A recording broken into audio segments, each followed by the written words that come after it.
right, so again, welcome to Live from NOIRLab at Gemini. My name is Jamika. I'm one of the outreach assistants here at the International Gemini Observatory, and I am very pleased to have you all today. You will be hosted by two amazing people. First, you'll have Peter Michaud, who heads our community engagement and education here at the International Gemini Observatory. And he will be joined by Jesse Ball, who manages the operations team. So if you have any questions, please feel free to put them in the chat. You can message me directly so I can ask your question, or Peter and Jesse will pause to receive your questions throughout the presentation. And if there are no questions from our visitors, I will move it over to Peter. Peter? Hey. Thanks, Jamika. I don't know, can people see me as well, or just my slides right now? Okay. We can see you too. Okay, welcome everybody. And as I understand it, the REU program is all virtual this year, correct? So you folks are kind of spread all over the country, is that correct? Yeah, that's true. Okay, great. Well, I wish I could meet you a little bit more personally, but for now, I appreciate you all being here, and got a lot that I'd like to share with you, and Jesse has kindly agreed to join us as well and chime in when I say something incorrect, or if he had something to add, which he will undoubtedly, because he brings a lot of experience in the operations of an observatory like Gemini. So what I'd like to do is I'd like to start off by showing you a few slides to give you some background information. I'm not entirely sure how much you know about Gemini, or and I'm guessing if you're part of the REU program, you have a pretty good understanding of astronomy, physics, and the science of what we do. But I'll give you a little background information and sort of an insider's look at some of the things that we do at Gemini. And again, if you have any questions as we go through, you can send Jamika a note, a chat note, or ideally, if just raise your hand or turn on your microphone and say something. I think we've got a small enough group that we can keep it fairly informal today. So let's see if I can make this work. Okay. So I just wanted to start off with an animation, a time-lapse animation showing the Gemini dome at night, pointing to different parts of the sky as the night goes by. First part of that was by moonlight, and now we're looking at the Milky Way over in darkness. Now we'll go inside the telescope, and it looks like daytime in this time-lapse, but it's actually nighttime. This is under a full moon. The sky's blue at night when the moon's up, in case you didn't know that. Yeah, most of us don't have sensitive enough eyes to see that, but with a time-lapse photo like the sequence like this, you can see the blue sky, because the same light gets scattered by the moon as the same moonlight gets scattered by the atmosphere as the sun. And so now we're ending the night, and as a full moon, as soon as the full moon sets, the sun comes up. And then we're back where we started again. Okay. I do want to talk a little bit about Mauna Kea as a place to study the stars, why it's such an exceptional place to study the stars. And we'll get back to this time lapse in a few minutes, so I'm going to skip over this for now. The two Gemini telescopes, called Gemini because we're named after the twins, the constellation in the zodiac, right? And so we have two twin telescopes, one of them here in Hawaii in the middle of the Pacific, the other one in Chile. And collectively, these two telescopes can see on both sides of the equator, so we see both hemispheres of the sky. We're going to focus today, because Jesse and I are here in Hawaii, we're going to focus on the Hawaii aspect of it. But as we talk about the Gemini North telescope in Hawaii, the Gemini South telescope is, in terms of the telescope, is essentially identical. The instrumentation is a little different, and some of the circumstances are different and whatnot, and the conditions can be very different, but we're going to focus on Hawaii. And here you can see the Hawaiian Islands. We're located on the lower right on the Big Island, or Hawaii Island. We're going to zoom in a little bit closer and just talk about some of the characteristics of the place that we're located. you can see this is a satellite view on an exceptionally clear day on the Big Island. We don't get too many of those. In fact, Hilo, the city that we're coming to you from, is the wettest city in the US. We get about 150 inches of rain a year. And you may say, well, if it's so wet, why would you build an observatory near there? And actually what happens is that the moisture builds up over Hilo and dumps on us so that the top of the mountain can be dry and pristine. And so it's a happy circumstance between, in terms of the weather on the Big Island. What you see here, the two white spots on this image of the Big Island are the summit areas of Mauna Kea at the top and Mauna Loa down on the lower part of the island. The reason they're white is because they're covered with snow. We get snow for 4 or 5 months during the winter time, typically November or so up until April or May. We can have snow on the mountain, and you don't usually think of snow in Hawaii, but we get plenty of it up on the mountain. And I think Jesse can tell us a little bit more about that as well. Jesse, you've been up there during weather events and had to deal with that, yeah? Absolutely, yeah. It gets really slick up there, and I'm actually from northern Minnesota, so I know what snow is like, and it gets pretty extreme up there. I've had one circumstance where we were trying to evacuate on time, but the black ice built up so quickly that we slid to the side of the road and had to trek back up to the observatory and wait until rangers could come up and help us out. So it gets pretty treacherous up there, and it's no joke. Yeah, we'll take a closer look at some of the extreme weather on the mountain in a few minutes. The other feature that I wanted to talk about on this image here is if you look down towards the right-hand side, a little bit below the center, you'll see sort of a reddish glow there. That represents the Kilauea Volcano. Although we don't have any active lava flows now, if you've been following at all the volcanic activity on the Big Island, you know that a year and a half, 2 years ago, we had a lot of activity and some 700 houses were destroyed by lava. So that can be another obstacle living here on the Big Island. And we'll talk a little bit more about that later too. But normally we'd be coming to you from this building. This is our headquarters in Hilo at University Park at the University of Hawaii at Hilo. You can tell it rains a lot because we've got the ever-present rainbow up there over the top of our building. You also see that we've got a number of flags in the front. We're an international partnership.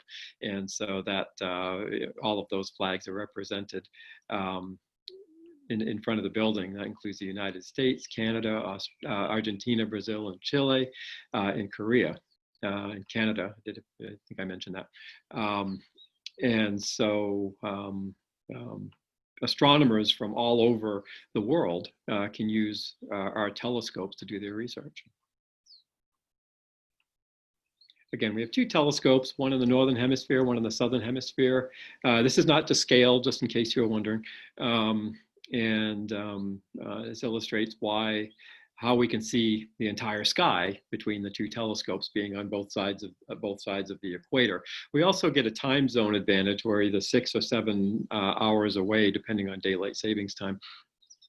And so there are instances where we can start observing a rapidly changing object in the sky and then continue observing with the other telescope so it gives us a better time coverage. Jesse, do you know of any examples where we've done that recently, or is that something that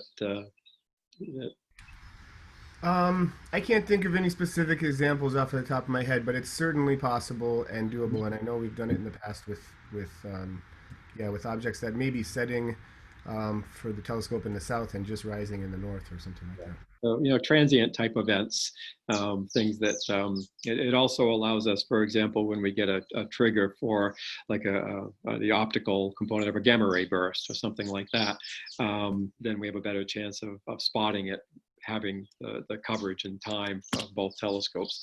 And that's one of the things also that makes Gemini unique, is that we can observe things on rapid turnaround. If some event gets triggered, we can drop everything and observe those objects. And that's something I know Jesse deals with all the time as well, is those targets of opportunity that pop up in the middle of the night.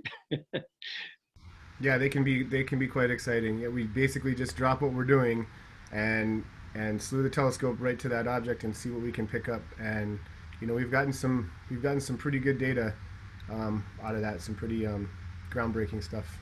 Yeah, so things like the optical component of a gamma ray burst and things like that, or FRBs and things of that sort. So anyway, we'll dive into that a little bit more too. I did want to show a pretty picture of Gemini South too.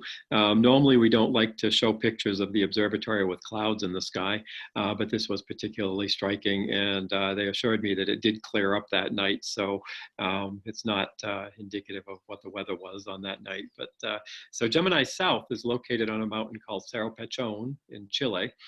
And it's not as high as Mauna Kea. Cerro Pechon is about 8,000 feet, or 8,500, I think, high, and but in basically in a desert, and so we get extremely fine conditions up there on Cerro Pechon. It's very close to Cerro Tololo Inter-American Observatory, about a half-hour drive from there. So on a dirt road. Okay, this is the sequence here. This is a sequence that actually I took many years ago from Mauna Loa, looking over at Mauna Kea, starting at about 10 in the morning, and showing the clouds and how the weather develops during the day. As the island warms up, the clouds begin to form and actually rise up the mountain. And so by mid-afternoon, a lot of times, these clouds will have risen up and cover the summit area of the mountain. This was a particularly stable day, and you can see what's called the inversion layer, which is where the clouds kind of stop. And typically that's about 9,000 feet. And at night that will sink down as the island cools. And now the moon is going to come up soon and light things up so you can see things. There we go. And you can see the clouds staying down low. You can see some vehicles going up and down the mountain from visitors or maybe astronomers, but typically the astronomers would be in place by then observing and studying the sky. So let me start, go back from the beginning of this one more time. This illustrates a number of things about Mauna Kea and why Mauna Kea is such a great place for observing the sky. One, we're usually above the clouds. About 80% of the time, the inversion layer stays below the summit. Also, the air is very dry at that elevation and very stable. We don't get a lot of turbulence overhead. The same sort of turbulence you'd feel in an airplane as warm air mixes with cold air causes the stars to twinkle, as I'm sure you're aware, or what astronomers call seeing. And the seeing is very good on Mauna Kea and allows us to do things that really we can't do from any place else on the Earth for a telescope like Gemini. Now, we are located, as I said before, on a very geologically active place. We have active volcanoes that have been going on for years and years here on the Big Island, Kilauea. In fact, Mauna Kea is a long dormant volcano. It's not extinct yet. It's been inactive for about 4,500 years. And so we feel pretty confident being there. However, Mauna Loa, just across the way from Mauna Kea, has been active more recently. In fact, there was a flow in 1984 that got to within about 5 miles of Hilo. And so both mountains will undoubtedly be active again at some point, but Mauna Kea shows no sign of becoming active anytime soon. So we feel quite confident being able to invest in observatories on Mauna Kea. Peter? Yeah. May I ask a question here? It's a perfect spot. This is from Corinna. Corinna asks, are the earthquakes in Chile not a problem for the telescope down at Gemini South? I wouldn't say they're not a problem. There's something, actually in both sites, we get a lot of earthquake activity. And we actually have earthquake restraints on the telescope that keep it from shifting an awful lot. I don't know, Jesse, if you want to add anything, if you've had any experiences with earthquakes at Well, observatory. yeah, I mean, aside from the structural, things we can put in, there's not much we can do about earthquakes. And you're right, we get them both in Hawaii and Chile. And after big earthquakes, it takes a lot of effort from a big crew of experts to go and look at things and the systems and make sure everything is still intact and the integrity of all the systems are preserved. We can actually see in the trace of our secondary mirror. It's almost like a seismometer. You can see the earthquake happen in the trace of the secondary mirror's XY stage, the lateral translation of it. You can see it shaking. So you can kind of tell how big the earthquake is based on some of our monitoring systems as well. But yeah, it definitely affects us, and there have been instances where we've been shut down for weeks or months because we had to recover from a bigger. Yep. Okay, I think your mic went off there, Jesse, but I think, okay. Yeah, that was it. Sorry, I muted because there's somebody mowing the lawn in the background here. I don't want to... Okay. Okay, so again, we get pretty extreme weather up on the mountain, as Jesse was telling us about. This is actually a view from 2011, but pretty much every winter we'll have views like this. If you want to monitor this, go to some of the webcams on Mauna Kea. If you just Google Mauna Kea webcams, you'll get all kinds of views of the mountain, and you can see what the weather is doing at that particular time. This is after a big winter storm, and we're actually looking at the parking where we park our vehicles, which when this picture was taken would not be possible.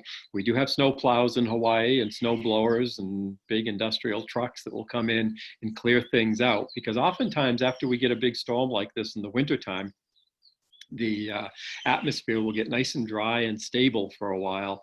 And so we want to be on the sky as quickly as possible. And one of the things that happens is that there'll be a call to staff to go out and shovel snow off the dome so that we can open up the dome and we don't have icicles falling on the mirror.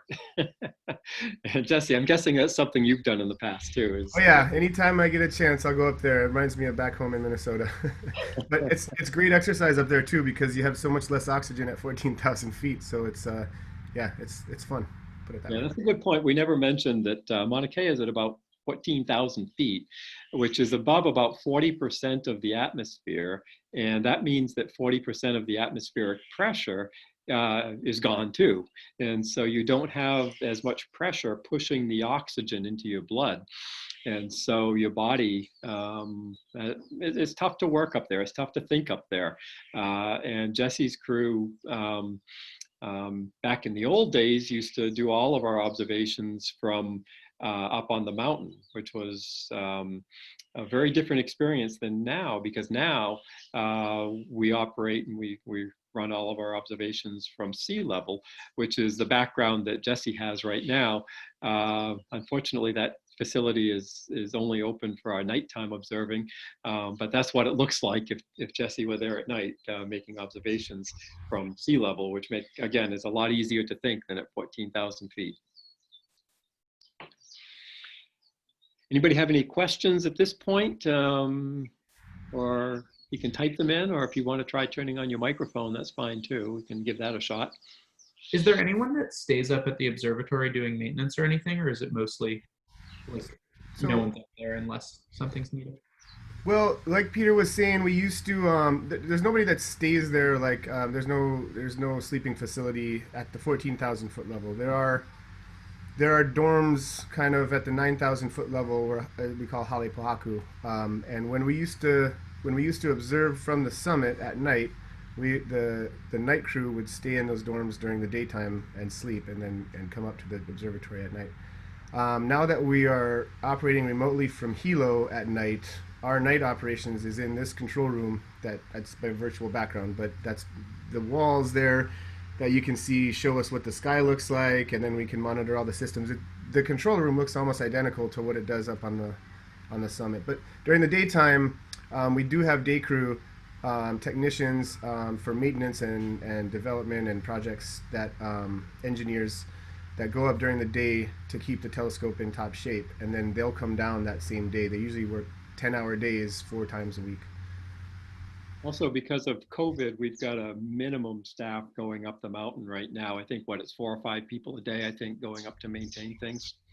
Four per day at this point, but we have the capacity to send more if we have a bigger project or something like that. So they're just doing basic maintenance and making sure everything's working when we get on the sky at night.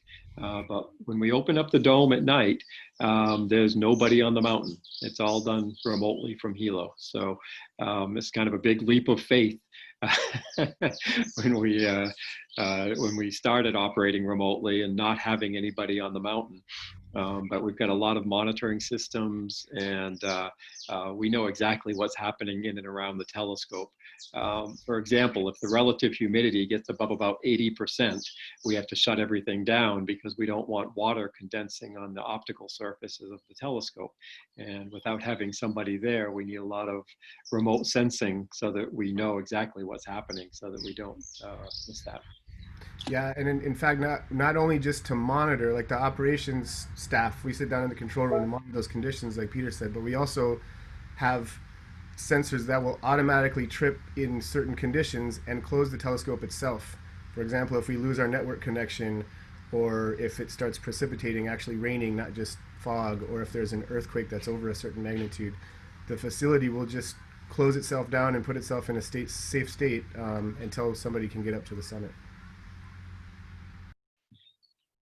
Any more questions at this point or thoughts? Okay. Again, if you have one, don't hesitate to interrupt. And let's just take a quick look here at what the mountain looks like after we get a snowstorm from a little closer to sea level, from some pasture lands down below. One of the things that tourists used to do, not so much anymore, but is to surf in the morning and ski in the afternoon. We don't encourage skiing on the mountain. It's very dangerous and not super respectful to the mountain itself. And the Mauna Kea is culturally a very sensitive and important site for Hawaiians and everybody really that uses the mountain. It's a very special place, and we like to keep it that way. And as you can see, very beautiful when we under any conditions, but when we get a snowfall like this, one of the things that happens is a lot of people will go up with their pickup trucks and bring a load of snow down for the kids to play with. And so you see a lot of trucks coming down the mountain with streams of water coming out the back as it melts in the tropical heat. But the snowmen don't last very long in Hilo.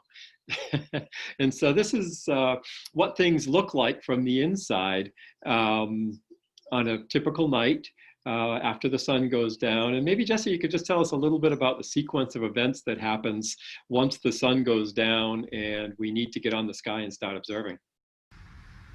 Yeah, sure. So you can see in this picture a good illustration of how it starts off. We open those vent gates on the side and the shutter as wide and open as we possibly can.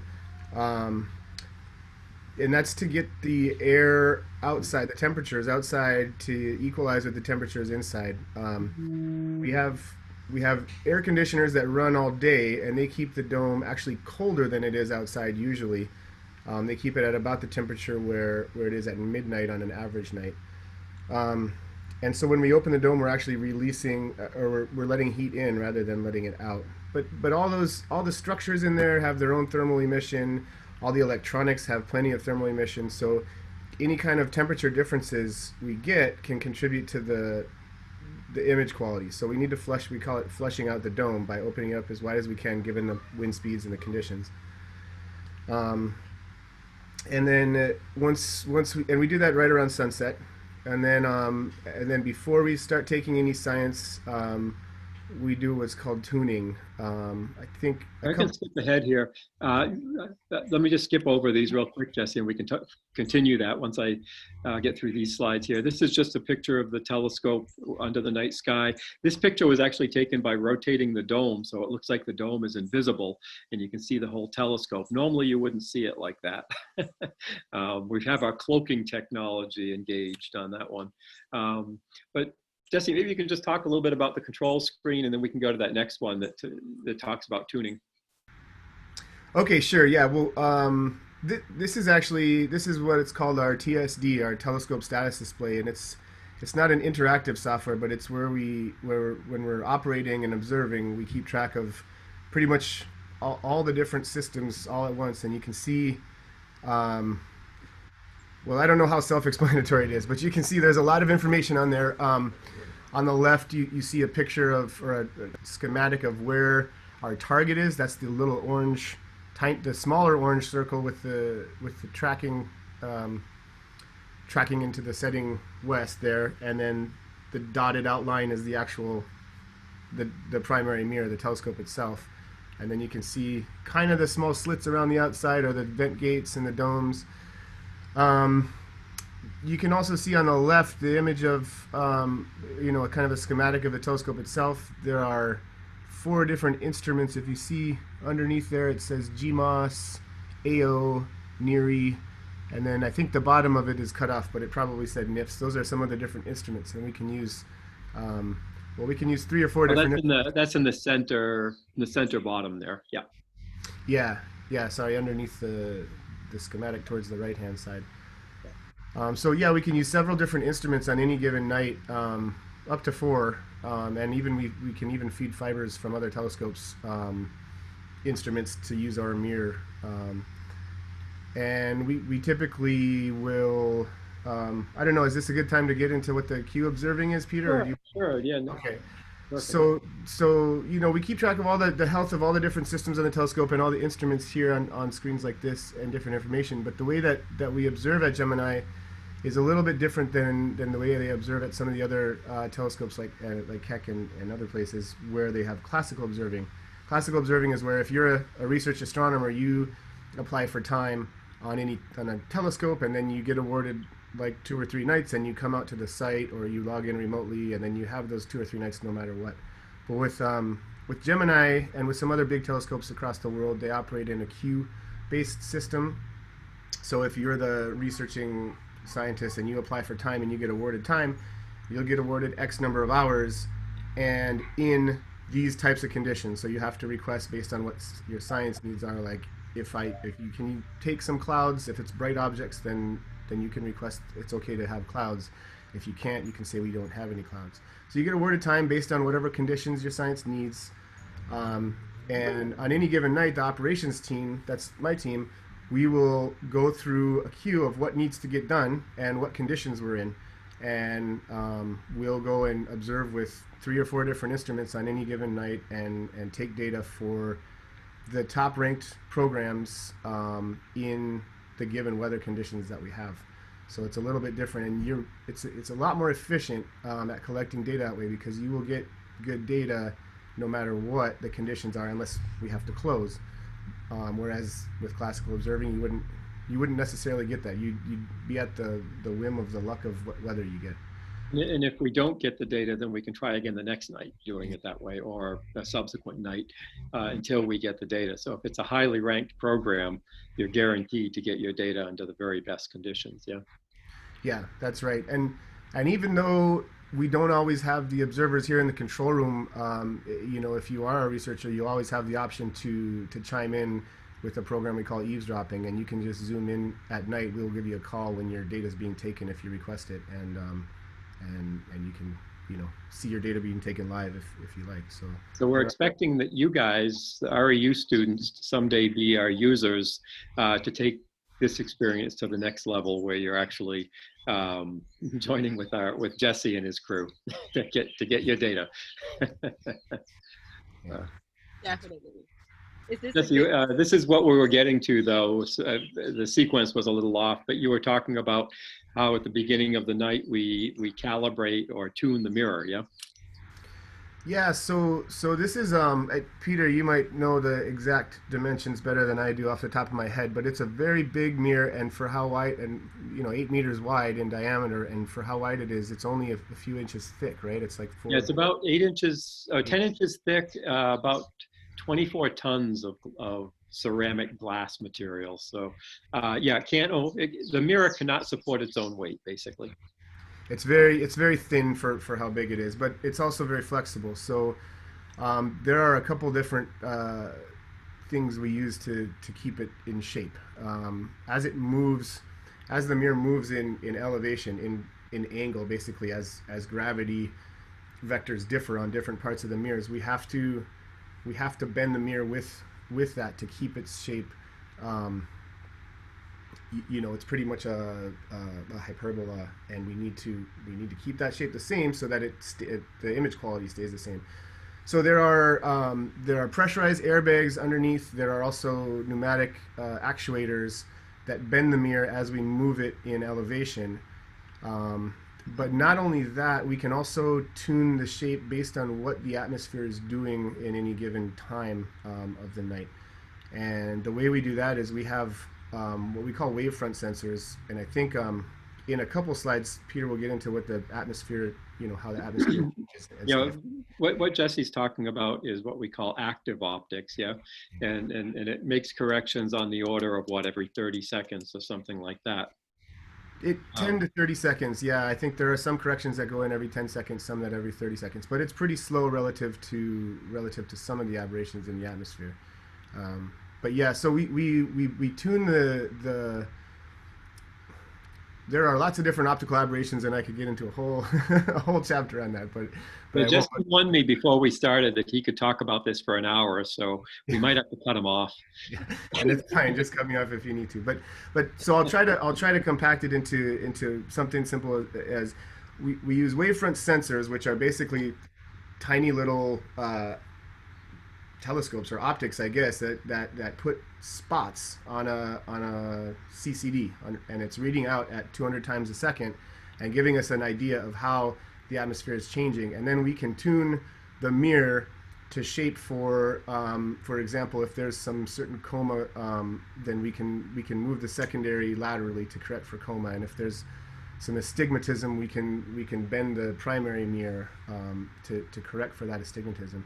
And we can sometimes do that as we're observing, but with some of the higher order aberrations, we just tune them out at the beginning of the night and get a pretty decent shape, and then add that to the top of our gravity model. And it's kind of, the mirror is constantly bending and flexing throughout the whole night. Both the primary mirror that Peter shows here, but also the secondary mirror that sits above it.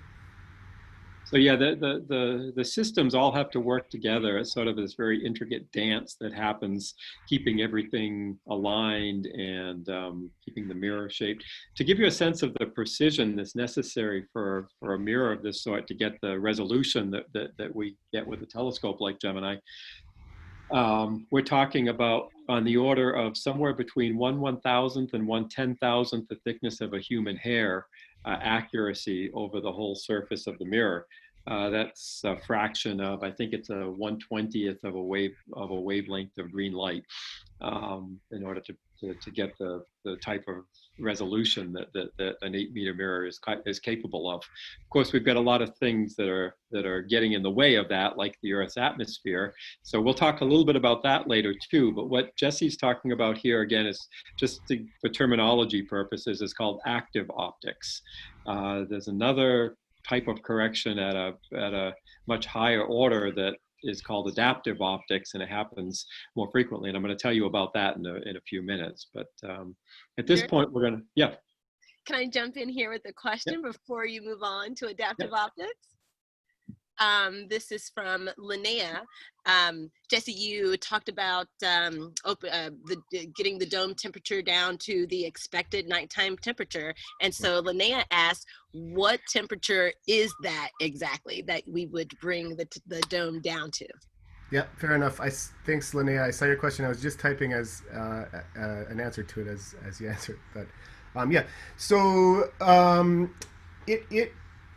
it's typically, I would say, I mean, I could go look at the data and give you an exact temperature, but it's probably around 0 degrees C, plus or minus 1 or 2 degrees that we try to keep it at. In the winter, it can get close to -8, -10. This is Celsius, not Fahrenheit. And in the summer, it gets up to +10. So typically during the day, our air conditioners keep it at about freezing.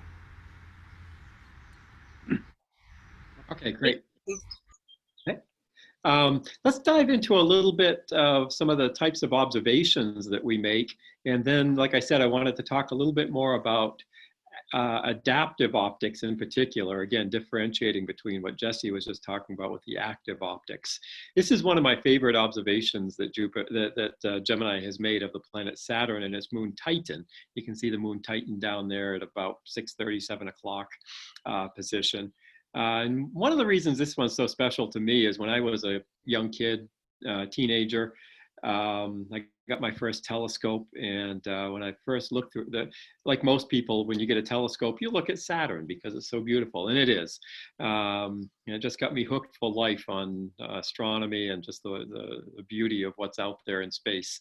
And so back then, with my little 6-inch telescope, looking at Saturn, you could see the moons, but they were just little pinpoints of light. You couldn't see anything like this. You could see the rings, and you could see a little bit of the subdivisions in the rings and some of the weather in the clouds if you looked real carefully when the atmosphere was behaving itself and very stable. But now with telescopes like Gemini using adaptive optics, we can get resolutions that in some cases can even exceed the Hubble Space Telescope. The Hubble Space Telescope is a relatively small telescope, 2.4 meters across or 8 meters across. So we can do things Hubble can't do, and Hubble can do things we can't do. So we work together, we complement each other very well. And I'm going to show you an example of that when we close out the program today of some Jupiter observations that Gemini and Hubble work together on. But for now, Saturn. If we zoom in on Saturn's moon Titan, let's do that, we can see something like that. And this is an observation that was made showing a storm in the clouds of Titan.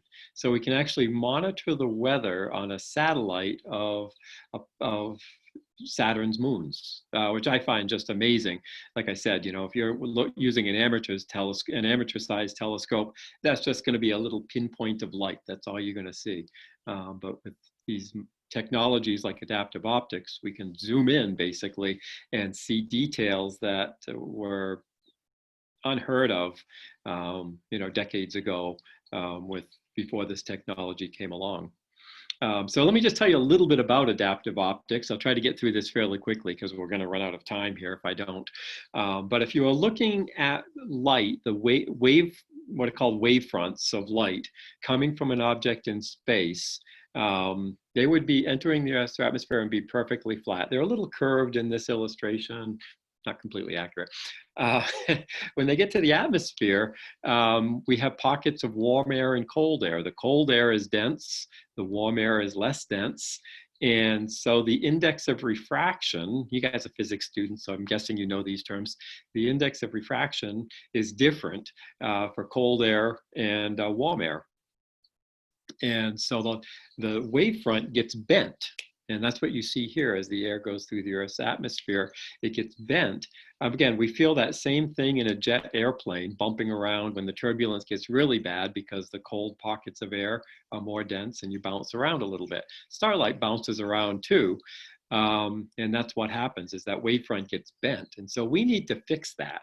We need to get rid of those bends in the wavefront and counteract that those distortions. And so I have an animation here, and I'm going to sound like an auctioneer as we go through trying to narrate what's happening. So I'm going to start the sequence. It starts off a little bit slow so I can sort of work into it.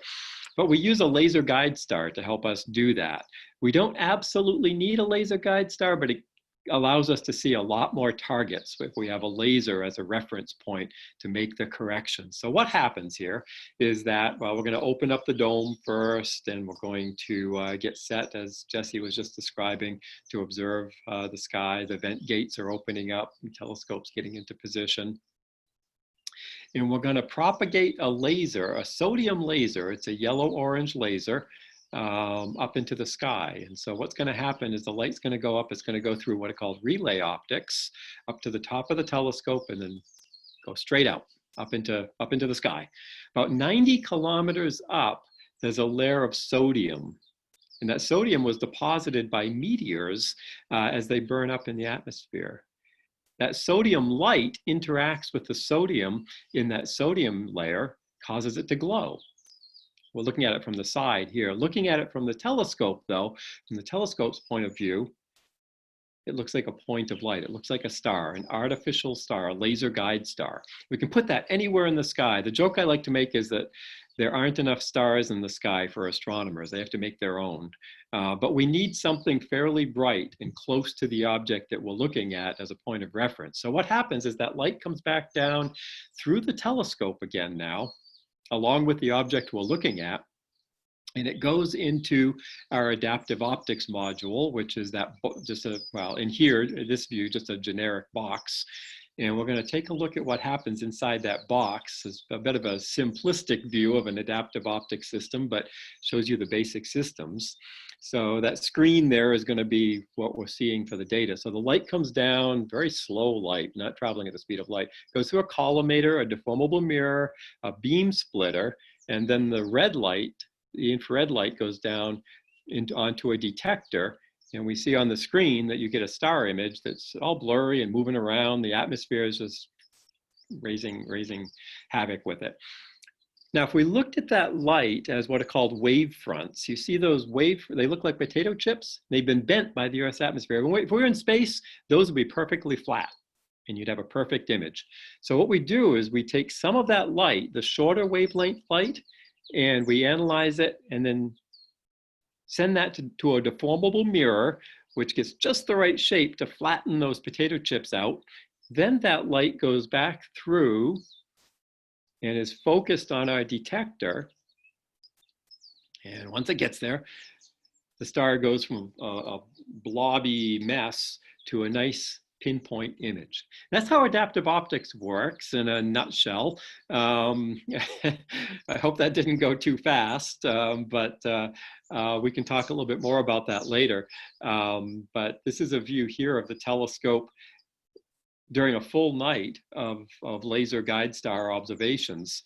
You can see over on the left, if you look real carefully, you can see the glow of sunset. Over on the right of this image, you can see the glow of sunrise. The moon is setting over towards the left. That's that big bright streak there. And we're looking, anybody tell me which direction we're looking just by the view? So. You didn't know there was going to be a pop quiz, huh? Yeah. Question, Peter. What's that? Is that a trick question, Peter? No, it's actually, no, it's a type of thing that once I tell you, it's like, oh, okay, of course. Oh. And you probably know this, but you're probably not turning on your microphone. Look at the middle of the picture. Aaron, are you gonna, no? I see Aaron up there. Liam says north. Yeah, yes, okay. Yeah, we're looking north because you can see the North Star in the center of that circle there. The North Star is not exactly over the North Pole though, it's about a ½ degree away. So it makes this tiny little circle there. Polaris, anybody know the Hawaiian name for the North Star? No, none of our guys, Anybody know the Hawaiian name word for star? Hokupa'a? Hokupa'a, very good. Okay, Hokupa'a means the unmoving star because it sits almost directly above the North Pole of the Earth. It does move a little bit, as we can see in this photo here. Anyway, that was a tangent. We'll move on. If nothing else, you'll have learned the Hawaiian name for the North Star today, Hokupa'a. Okay. Let's take a look at something else that you can see in the sky. You're all familiar with this constellation, I imagine. Orion, and if you look at the 3 stars in a row below its belt, you can see kind of a reddish looking glow down there. That's the Orion Nebula. It's a star forming region and one of the most beautiful star forming regions that we can see in our part of the Milky Way. We're going to zoom in on it. And there we go, now through even an amateur-sized telescope, you could probably get a picture similar to this. To the naked eye, it looks kind of like a greenish glow. You don't see a lot of color with the naked eye, or even through a small telescope. But if we keep zooming in, I think this is a Hubble view. We'll zoom in a little bit more. And we're going to take a look at an observation that Gemini made using adaptive optics, looking at the very center of the Orion Nebula. And what's happening in the center of the Orion Nebula is that you have very large O-type stars that are being formed. And when they do, they give off tremendous winds out into space. And so the star is forming over in the lower left. But if you look up, I don't know if we've got to zoom in a little closer. There we go. If you look up over towards the right of this image, you can see some sort of blue streaks or some blue blobs sort of at the tip of each one of those pillars of what that is glowing gas. So what's happening is that those very massive stars that are forming in the lower left, they're blowing off material, and actually the material that they're blowing off, the clouds, have vaporized iron in it, and that's what's causing those blue areas to glow at the tips of those little pillars that you see.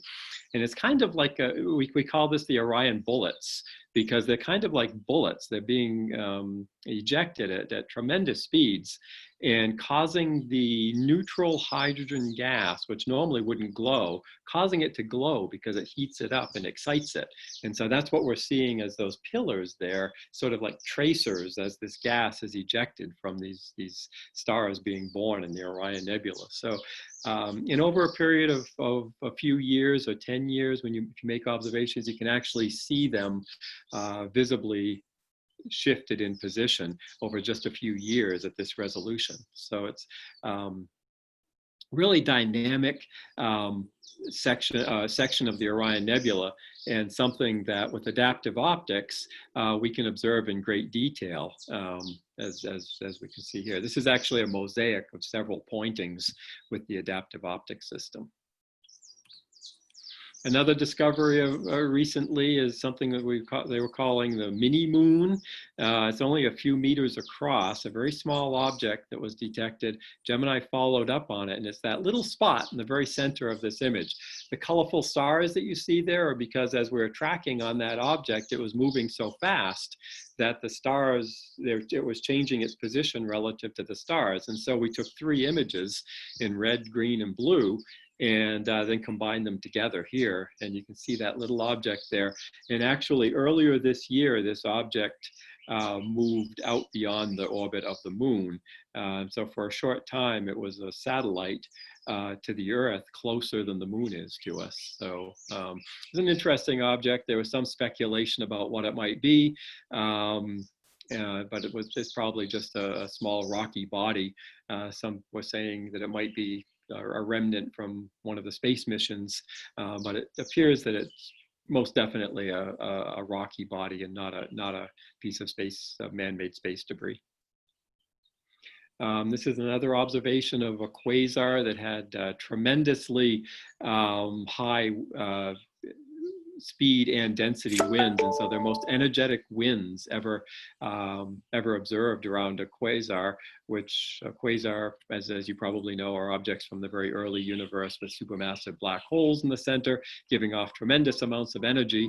And this one, we were able to measure winds that exceeded anything we had ever seen in a quasar before in and around the black hole. Here's a pretty picture of a planetary nebula. I'm going to speed through because we're going to run out of time and not have time for questions. Interacting galaxies. So one of the things that we do is we get data and then we put it together into pretty pictures. The data that comes from the telescope does not look like this when we get it. I don't know, Jesse, if you want to say a little bit about maybe what the data does look like. It can be pretty messy looking when it comes down, but once it's been reduced and analyzed, then we can create things like this, pictures like this. Yeah, that's right. And then these are just the images. A lot of times the data just look like a bunch of lines and dark spots because they're spectra. But But yeah, when we get the data, it comes in through each individual filter, and it's just kind of grayscale to us on our screens. I mean, to be fair though, we do get images like this on our screens when we're looking at night that are just gorgeous, and we all think, "Oh my God, I'm glad I'm working in this field or whatever." But they're not in color and they're not reduced like Peter said. So there is a little bit of a little bit of Typically, when the data is taken, to get it to look like this, but the data is still, they put color maps over different filters and things like that. But this is the data from the telescope. So. Yeah, so this is an interacting galaxy pair. A few other galaxies in there too, but yeah, once the data is obtained, it can be several months before we analyze it and do what we need to do to get a pretty picture like this. And lots of times the data will come in and it will be just in one band. It's not generally required that observations be done in color or in multiple bands. And so oftentimes we'll have to supplement with another observation to get that extra band so that we can make a color picture of it like this. So finally, I wanted to end on this recent set of observations. This is the planet Jupiter in the thermal infrared, actually 4.7 microns, I think, actually. And it was part of a program with the Juno spacecraft and the Hubble Space Telescope to study weather patterns on Jupiter concurrently or with observations all at the same time to better prepare Juno for its encounters with Jupiter. And one of the things that we were able to do with these data is to study lightning strikes and the circumstances around lightning strikes, and where there are holes in the clouds, where there are hot spots in the clouds, and the correlation between weather on Jupiter. And here are some of the observations from the Hubble Space Telescope with the Gemini images on the upper right. And to give you a sense of the different types of things that we can see at these different wavelengths. And at the lower right, we've combined the HST and Gemini images there. So you can see that there are actually holes in the clouds, and we see down into the deeper layers of the clouds with the Gemini observations. It gives us a sort of a 3D picture of the clouds on Jupiter. And this final sequence here shows how we got this data. We didn't use adaptive optics for this. We used something called lucky imaging. And lucky imaging is when you take a whole bunch of very short exposures and then you only use the ones where the atmosphere was behaving itself and giving you a clear view of the object. So I'm going to start the animation, and if you watch on the left-hand side, we're going to look at different quadrants, and you'll see how the clarity of the image changes for the different images. And if you can imagine just taking the very sharpest of them, then you can put them together into the image on the right. So I'll start it now. See how much variability there is in the sharpness of the image over time. And again, by being very selective and taking only the sharpest images, we can put together an extremely detailed image of Jupiter. And you can only do this with very bright objects like Jupiter, where you can take really short images and capture those moments of really good seeing when the atmosphere is stable. And with that, I've wrapped up everything I wanted to share. Hopefully it wasn't too quick, but if it was and you want to talk about anything more, I'm happy to stay here as long as you are. And then Jesse, I don't know what you've got going on, but by all means at this point, if you've got questions, fire away and we'll try to answer them. Peter, could I start with the question? Sure. So as you were talking about data reduction and getting nice images, so there are various ways to contribute at an observatory and to work there. So Jesse manages the operations team. So these are the telescope operators. Now, so what are their responsibilities? Do they help with data reduction? Yeah, absolutely. That's a good question, and you know, operations teams at different telescopes do different things, but at Gemini, yeah, thanks for bringing it up. It's pretty unique. So We have 3 different roles in operations, and then we also do projects around the observatory that may or may not have to do with operations. But at night, there are 2 people in the control room. One is the operator and one is the observer, and they can both be from the same team. Sometimes observers are astronomers as well, but they could just be from the operations team. The operator takes care of the telescope, makes sure all the systems are working, watches the weather, the safety, stuff like that. And the observer is taking the data and running through the queue and actually looking at the data as it comes out. So while we don't reduce the data for the scientists themselves, we do have a quick check and make sure it looks reasonable, when it's coming out. And then in the daytime, we have operations staff working as well, double checking the data from the night before, checking all the systems and the instruments, making sure they're ready for the night. So there's quite a few things that go into it when you observe in a queue-based system, because we are responsible for taking your data. Basically, we want to make sure we get it right. And then we also have the opportunity to get involved with other development or software projects around the observatory, based on whatever our interests are. So it's a pretty cool team. So yeah, as REU students, we're hoping that you're going to become our staff of the future. And just to give you a sense of the diversity of staff that we have, Jesse works with the people that are actually working at night, getting the data, operating the telescope, making sure everything's working correctly and safely. We have science staff that do things like setting up the queue schedule.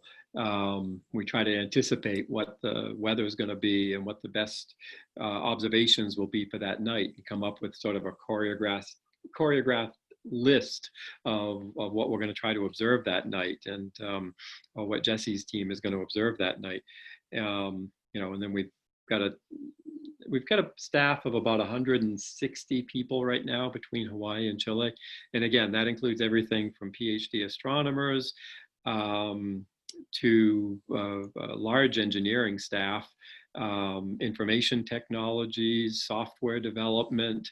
We've got educators like ourselves that are doing engagement and community work. We have a news team that's creating press releases and images, and then of course we've got everything from travel support to administrative support. So there's a lot of different types of jobs at an observatory, far beyond what you might imagine. I think about maybe 20% of our staff, or maybe even a little less, are PhD astronomers, and the rest are support or other functions, such as, like I said, engineering, information, technologies, IT, all of those sorts of things. So anyway, if you're interested in talking more about that, contact us, or we can do it now. Any other questions? Yeah, I got a quick question. So with classical scheduling, if the mountain is closed or the weather's not cooperating, then you're just out of luck if you miss it. But with a queue-based system, you can sort of push things a little bit later. However, given the length of the closures due to COVID, are there programs that just aren't going to get time, or is there some sort of triage program going on right now? That's a good question. Jesse, do you know the answer to that? Well, vaguely, and it's kind of changing from day to day, so it's a really good question. But yeah, I mean, we were closed down. We're actually back on Sky right now, and we can do that because we operate remotely and because Hawaii has had such a good, relative to the rest of the mainland and the rest of the world, we've had a pretty low occurrence rate of the virus. So we're able to, get back in the control room, back on Sky. But we did lose a couple months, and you're right, it does push the queue back. What happens is when the time allocation committees are going through the requests, the proposals that you guys submit to us, or that the researchers submit to us, they rank them in terms of, each country ranks them, and then the International Time Allocation Committee gets together and ranks them. And they rank them in terms of how beneficial the science outcomes will be. So we split them into 3 bands. We call band 1, band 2, and band 3. Band 1 is the highest priority. They're guaranteed to get the data no matter what. And if we don't get it this semester, it'll roll over to the next semester, and we'll get it when we can. Band 2 is the next priority, and we hope we have very good completion rates. I don't know exactly what they are, but I think they're on the order of 80% or more. And then Band 3 is we'll get it if we can, best effort. If we're having a good semester and or you're lucky with your weather conditions, we'll get your data, and if not, you have to make your proposal again next semester. So yes, this COVID situation, just like last year around the same time when we had to shut down because of the protests on Mauna Kea. So we lose time, and some of those Band 3 programs are just not going to get executed, and they'll have to propose again the next semester and hope for the best. But we are very lucky here in Hawaii. Gemini is now part of NOIRLab, which is NSF collection of observatories around the world, and some of them are in Kitt Peak in Arizona and in Chile as well, along with Gemini South. And both of those sites have not been able to get back on the sky because of COVID. So Hawaii is sort of the exception for a lot of observatories right now. Thanks.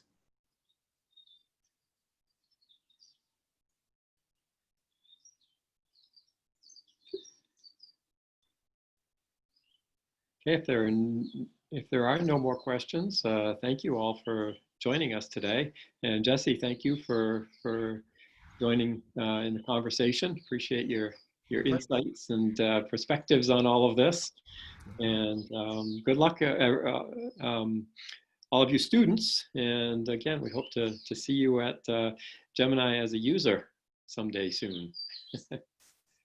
Definitely. And all of you, please feel free to email me. I definitely have received some emails from you, from some of you on a few questions. Please feel free to do that more, and I will make sure that Peter and or Jesse or both get those questions if they are, depending on who it's aimed at. And I would like to say that coming up in an hour, we'd have another live from NOIRLab at Gemini. This is our regularly scheduled Wednesday program. And if any of you are interested in astrophotography, we will have one of our colleagues from Kitt Peak National Observatory, Robert Sparks, and he'll be speaking on astrophotography. Here he is. Maybe Rob can say a few words. Yes. He's with us right now. Rob, oh God. Yes, Rob, tell us about it. Yes, I'm still here, so I was ready for you. Yeah, I'll be doing astrophotography in our live from NOIRLab this week. Mostly wide field stuff with some mostly stuff you can do with either a cell phone or a DSLR with a wide field lens or a zoom lens. So not quite the stuff you're doing, but still some very interesting stuff you can take pretty pictures with, and some creative stuff. And I describe myself as a bit of a hack because I've never had any formal photography classes or anything like that. So I've just sort of stumbled through and figured out how to do some stuff and had a lot of fun doing it. So I'm going to talk about that process. And Rob has some excellent images. I'm looking forward to your program, Rob. So how can we join that? I just put the link in the chat. Okay. It's going to be on our NOIRLab YouTube channel. Feel free to join in the YouTube chat. I will be moderating, and Alyssa will be hosting Rob. So if you can join us, we look forward to having you for sure. And feel free to make comments and ask questions. Anything else, Peter? Nope, I'm good. Thank you, everybody. It was a pleasure chatting with you today, and good luck with your REU experience. Aloha. Thank you. Take care. Thanks. Aloha. Thank you.